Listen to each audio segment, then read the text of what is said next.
Odam bolasi har kuni 3 ta imtihondan o'tar ekan. Birinchisi, har kuni umri qisqarib borar ekan. Bundan ham ajoyibi, puli qisqarsa, moli qisqarsa hisob-kitob qilar ekan, lekin umri qisqarganiga hisob-kitob qilmas ekan. Vaholanki ketgan pul qaytishi mumkin, lekin ketgan umr hech qachon qaytmas ekan.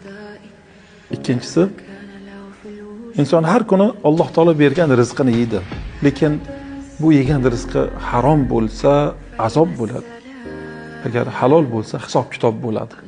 Qiyomatda bunga qanday hisob-kitob qilinishligini parvo qilmas ekan. Yeb yotaverar ekan bu dunyoda. Haloldan yeyish kerak ekan faqat.